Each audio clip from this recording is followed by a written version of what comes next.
रामपुर गांव में रेखा अपने पति हेमंत और अपनी बेटी के साथ रहा करती थी। रेखा बहुत ही धार्मिक विचारों वाली महिला थी। भगवान शिव में उसकी बहुत आस्था थी। रेखा हर सोमवार व्रत किया करती एवं नित्य भगवान शिव का अभिषेक किया करती। हेमंत एक स्टील की फैक्ट्री में काम करता था। रेखा गरीबों को दान दिया करती और गांव में जब भी किसी को किसी भी प्रकार की मदद चाहिए होती तो रेखा कभी पीछे नहीं हटती। भगवान शिव की कृपा से रेखा के जीवन में सब अच्छा चल रहा था।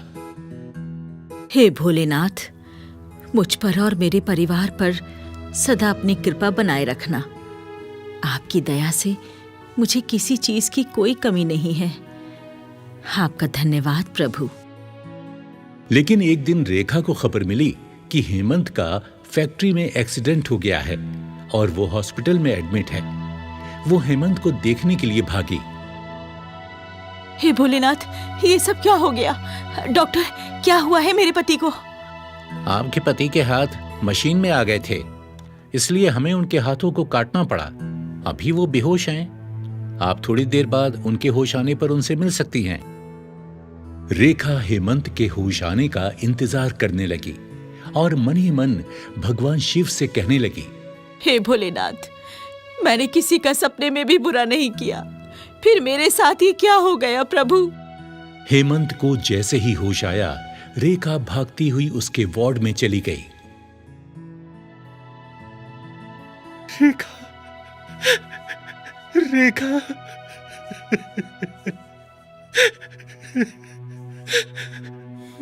मेरे हाथ, मेरे हाथ, ये क्या हो गया रेखा? इससे तो मैं मर ही जाता तो अच्छा होता।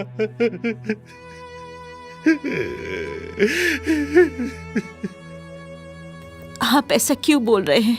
आराम कीजिए, मैं डॉक्टर से बात करके आती हूँ।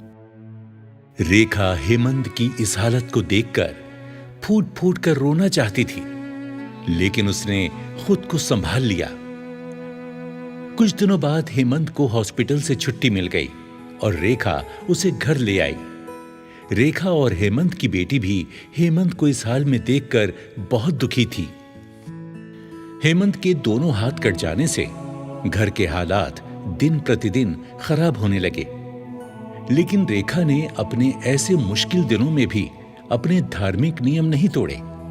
पहाड़ जैसे दुख भी रेखा की भक्ति को हिला नहीं पाए। घर में पैसों की तंगी थी, इसलिए रेखा ने घर में ही सिलाई बुनाई का काम शुरू कर दिया। अब इसी काम से रेखा को हेमंत और अपनी बेटी को पालना था। रेखा, रेखा, मुझे माफ कर दो। मेरी वजह से तुम्हें कितना कुछ सहना पड़ रहा है। मैं चाहकर भी कुछ नहीं कर पा रहा हूं। रेखा, मुझे माफ कर दो, माफ कर दो। आप ऐसा क्यों सोचते हैं? अगर मेरी हालत ऐसी होती तब आप भी तो वही करते ना जो मैं कर रही हूँ। भगवान शिव की यही मर्जी होगी। आप ज्यादा चिंता मत किया करो।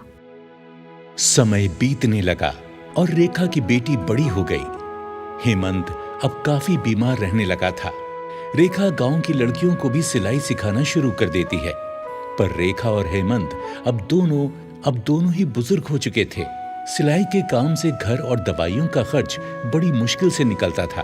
हेमंत और रेखा को अब अपनी बेटी की शादी की चिंता सताने लगी थी।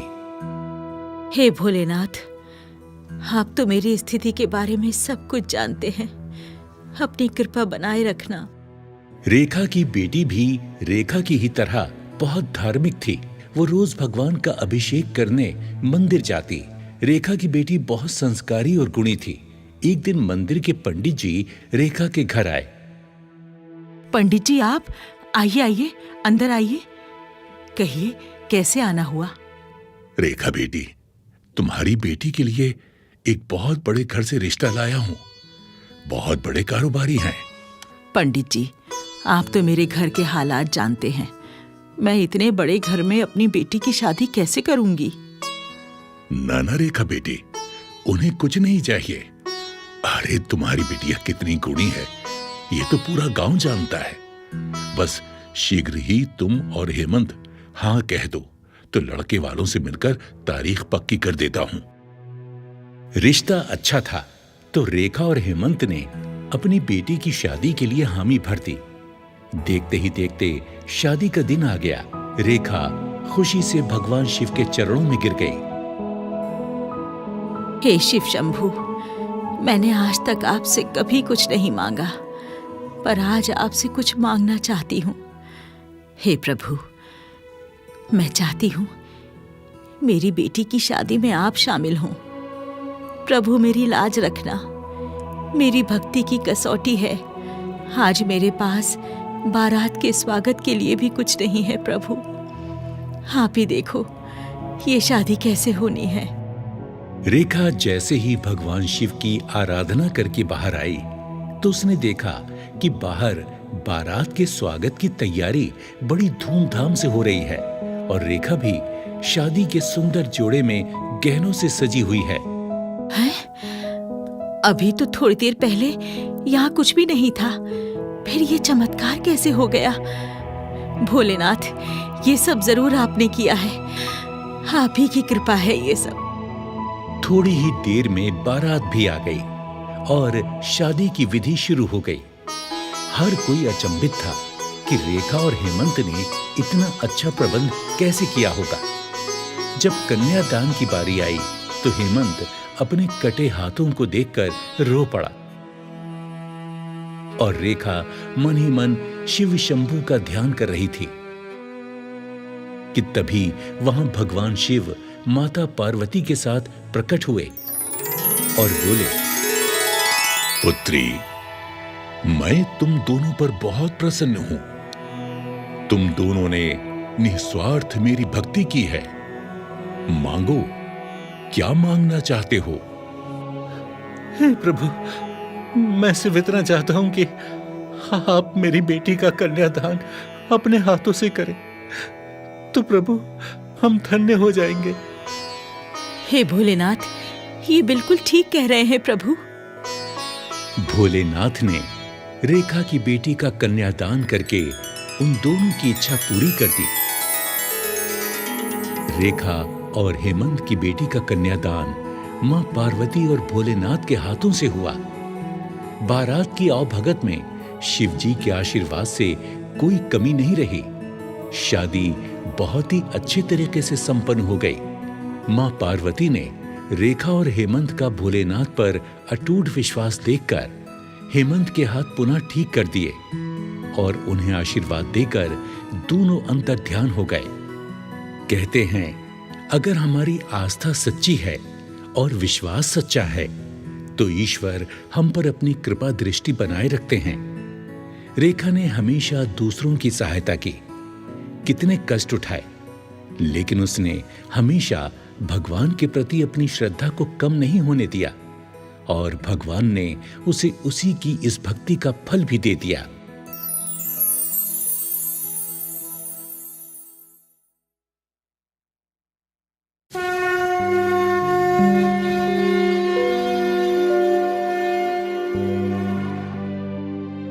किसी गांव में रामू नाम का एक व्यक्ति अपनी पत्नी के साथ रहता था।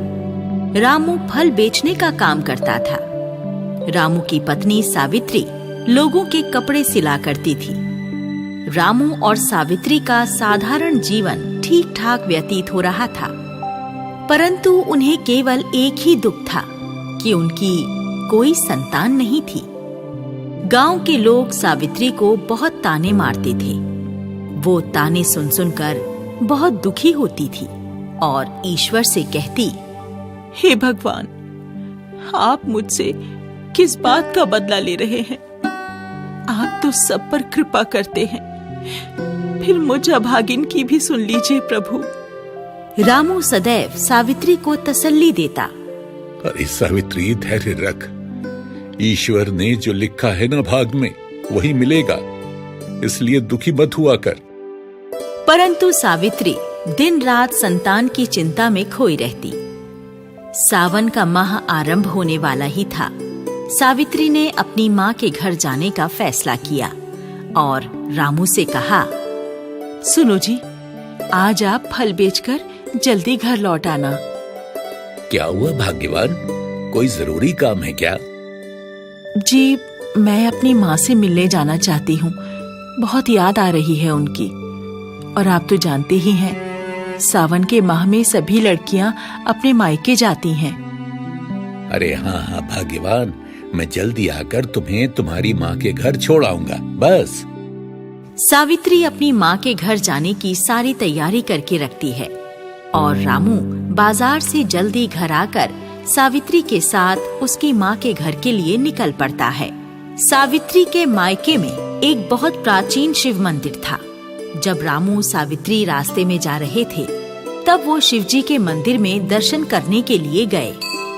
सावित्री, चलो, भोलेनाथ का ये मंदिर कितना अद्भुत लग रहा है ना? चलो हम भी दर्शन कर लेते हैं। हाँ, चलो।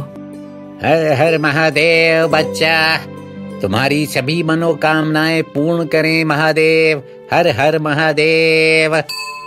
रामू और सावित्री शिव जी के दर्शन करके सावित्री की माँ के घर पहुँच जाते हैं और दोनों शिव दर्शन पाकर एक अद्भुत शांति का अनुभव करते हैं। भोजन करके दोनों सो जाते हैं। प्रातः जब दोनों उठते हैं, तो फिर सावित्री की माँ और भाई शिव मंदिर जाने के लिए तैयार हो जाते हैं। माँ, आप सब शिव मंदिर जा रहे हैं? क्या आप सब रोज मंदिर जाते हैं? बेटी, हम तो भोले बाबा का अभिषेक करके ही अपनी दिनचर्या शुरू करते हैं। तेरे पिता के जाने के बाद उन्हीं के आशीर्वाद से हमारा गुजारा चल रहा है। और तेरी भाभी तो हर साल सावन के सोमवार का व्रत करती है। माँ, मुझे भी ये व्रत करना सिखाओ।